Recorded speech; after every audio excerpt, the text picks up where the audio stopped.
to another speed build. I haven't done one of these on the channel for quite a while and thought what better way to reintroduce the format than with the brand new expansion pack, Enchanted by Nature. After exploring the world of Innisgreen, I decided to build on this 30 by 20 lot in Sprucederry Grove, which I believe is a neighbourhood for gnomes and mastering the apothecary skill, which is the inspiration for this charming cottage. I actually landscaped the majority of this lot away from camera because I wanted to do a bit of a deep dive into the Enchanted by Nature debug, and I discovered so many beautiful objects. You'll see this in the final tour, but I created an adjoining pond using the new rocks and vegetation, and I loved adding this little wooden boat with its own mini dock and seeing the dragonflies and fish come to life in gameplay. Now for the build itself, I wanted to create a cozy 1-bedroom, 1-bathroom cottage drawing inspiration from fantasy architecture. This build is entirely CC free, and I only used the Enchanted by Nature and base game objects, so it was a nice challenge to limit my options for once. The key for this cottage was to create an interesting roof line, and I was so inspired by the curved peaks of the roofs in the world that I decided to mirror that myself. You can achieve this by pressing Shift and C on your keyboard when adjusting roof shapes. I haven't ever really attempted an asymmetric roof line in this style before, but I'm really happy with how it turned out in the end, and it created interesting pockets to add the beautiful new wall foliage we got with the new EP. Now I tried to use as much of the pack as possible, but still within the realms of realism. I think the new windows and doors are really beautiful. I love all the wood detailing, use of stained glass, but for this cottage I went with a lighter aesthetic, so opted for a creamy white wood tone as a contrast and created an upper faux balcony for a little bit of whimsy. I was trying to achieve a topsy-turvy style window placement. I just wish we received some circular windows in this pack of varying sizes, but I do really enjoy the very small windows we did get. I also experimented with the other style windows and doors, but landed on the more conventionally classic version, so I'll probably save the moss covered ones for another build, perhaps a hobbit house, which I've seen popping up over YouTube. I love that we got some new decorative corbels also, and I like adding those details to my build just for a bit more realism. I've just peppered that across the roof line and also added it to the lower balcony for a little bit of extra support. Just made sense really. And also made sure to swatch match the balcony fence just before we move on to choosing the roof tile. Now in this pack there's two roofs. There's kind of a shattered tile and also a mossy kind of grassy texture. We actually skipped ahead because it was taking so long to land on a palette. It's always the case when the new pack comes out because you just want to try everything. But I decided to go for a mix of shingles and this lovely new mossy stone texture, so it felt really earthy and grounded to the landscape. Here I am adding some vines and flowers to the wall. I absolutely love that we now have another option to the cottage living wisteria that I unashamedly overuse. I just wish these were tagged better in the catalogue personally, as they were indoor plants, which is fine, but I just thought it was a little bit strange and it would make more sense to have them where the planters and flower boxes would be. I ended up opting for the more delicate of the two swatches. There's a really beautiful pale orange and white swatch that I did want to use, but in the end I kept with the cool purple tones to tie in with the landscaping. I was trying to place it as organically as possible, climbing the windows and the doorway and filling all the gaps so it looked truly overgrown and lush.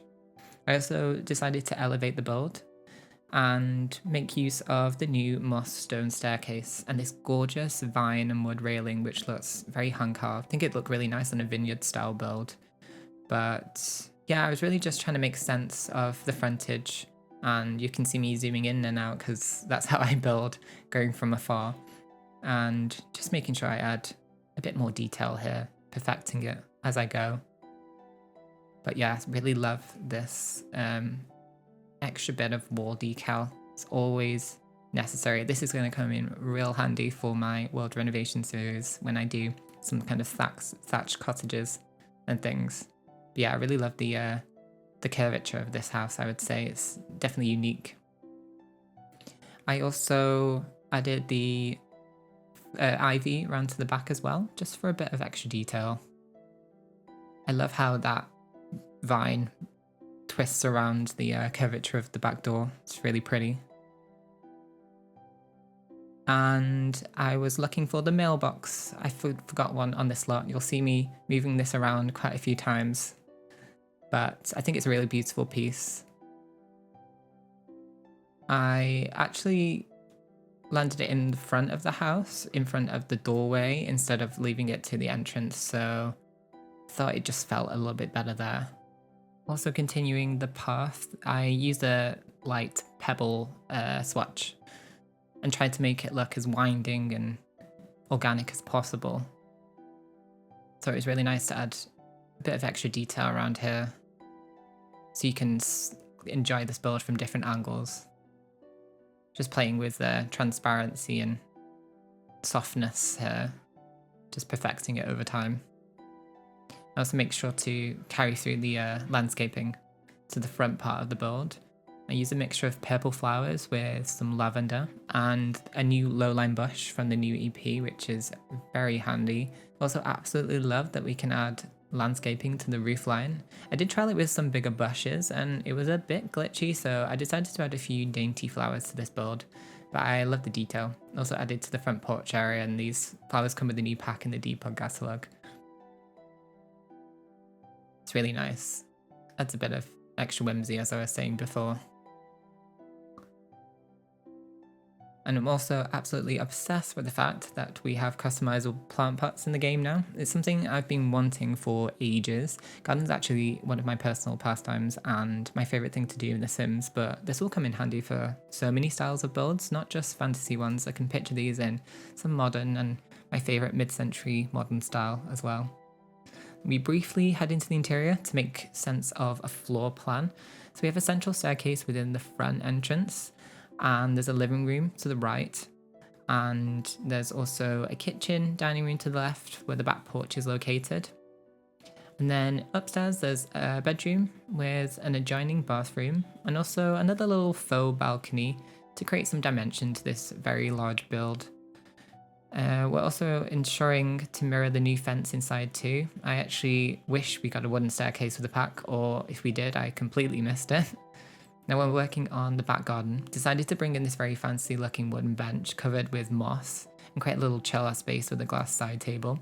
Also noticed a forward bench from the pack, so I added that below a tree to create a nice little moment. Just adding a new plant to that glass table, also a lantern a little later on. You see me flitting around here and there when I'm finding something shiny and new from the catalogue, so apologies for that.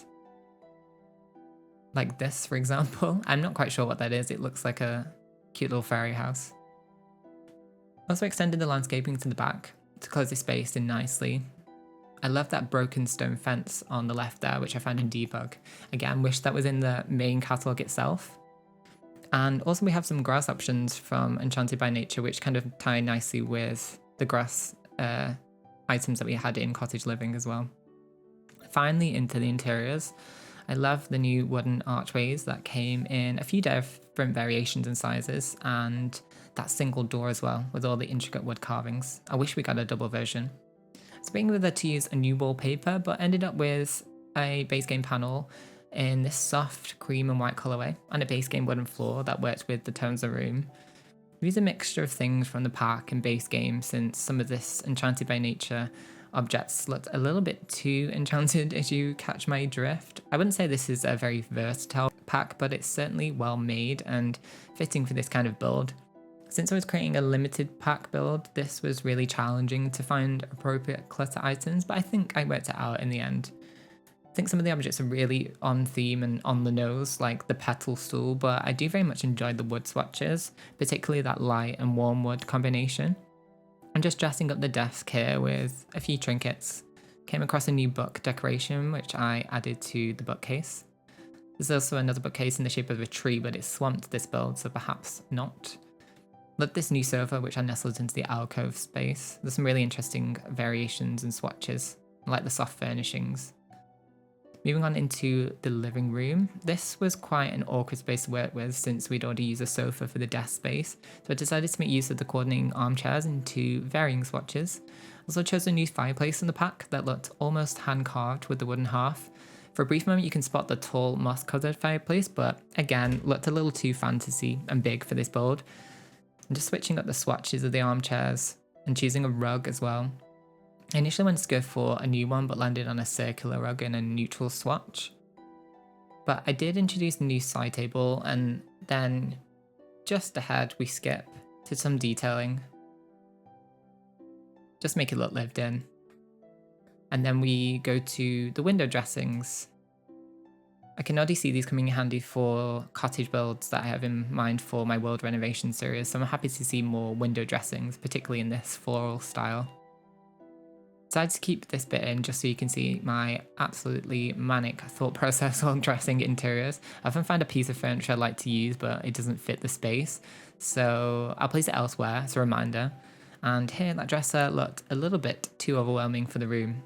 So I also found a better version of that corner piece that we have there with the plates. And I'm happy I swatched that out. The kitchen came together relatively easy. I used the new counters and cabinets, of course. Very much enjoyed the carpenter style detailing of the wood doors and leaf handles. I ended up using one of the floor to ceiling cabinets, but I just thought it was a shame we didn't get a coordinating oven, fridge and sink. But luckily with the base game, we have that Argus style cooker, or traditional looking fridge. But yeah, I thought it was a missed opportunity. I'm adding a few decorations to the corner cabinet, like a teapot and fruit bowl. I would have appreciated a few more clutter bits from the pack, but I did make use of the customizable plant and plant pot. I think that will probably be my most used item going forward. I also ensured to use the new tiled backsplash. It comes in quite a few swatches. I tried stacking them, but it didn't look quite right, so I just decorated it alongside the back wall of the cabinets for a bit of extra detail. You can just see me there going through a few various swatches. I would like to see more of this actually for kitchens. Very nice. Also created a cozy dining space with the new dining table and chairs, and then I spotted the apothecary table, which was the whole inspiration for this cottage, so I did that to the back kitchen wall. Tried and failed to include the apothecary shelving, but did add the flower press item to the desk. I believe Sims can interact with this object when they're collecting flowers. I did a few pans, some decorative plates, and some items to the wall. I also wanted the back area to be a bit of a gardening space as well, so made sure to add a few planters, especially for a sim that is in the business of apothecary. I just used that kind of woody neutral swatch. Now moving on to the bedroom, we went true fantasy for this bedroom with the 4-poster canopy bed that came with the pack. It's a shame they didn't include a single bed considering we have a cot and a baby crib, but due to the space limitations I also couldn't include the bedside tables, but I did find a spot for the new wardrobe. I was testing out this new standing mirror as well, but for me it looked way too fantasy, especially with this kind of build, so I ended up opting for a base game one in a matching wood tone. Dressed up the dresser with some lovely flowers from the base game. And I also added a side table to host the new wall frames and bits of clutter that came with the pack. I was wondering also how to fill this awkward void of space between the bed and that balcony door, so I decided to reintroduce the new armchair. And you can see I finally found a spot for the new rug. I'd say the swatches are very tied to this pack, but perhaps you can get away with it in a stately build or something. It may have even gone well in Henford Manor. And we're just finishing the room up with another plant in the corner from the base game. Final room of the cottage, the bathroom, is relatively conventional. Well, apart from the fantasy window looking in, but I did consider using the new suite that came with the EP, but it really didn't suit the style of build. I think that's one bit of feedback I have. It's when you're creating new core items, say a bathroom or a kitchen, I wish the Sims team would have at least 2 different styles. But I do understand pack limitations and budgets, so it's probably an unrealistic ask, but I did make sure to add a sprinkle of Enchanted by Nature with the mirror, but otherwise the rest is very clean and neutral. So I'm going to wrap things up before we reach the final tour. I had a great time experimenting with the new pack. Do tell me how you're enjoying Enchanted by Nature, and I'd love to hear your thoughts on some fantasy build ideas for upcoming content. If you enjoyed this video, please give it a like and subscribe. You can find all my socials in the description box below, and I'll upload this build on the gallery under my ID, CurioSims. Thank you so much for watching. I will see you in the next one. Goodbye.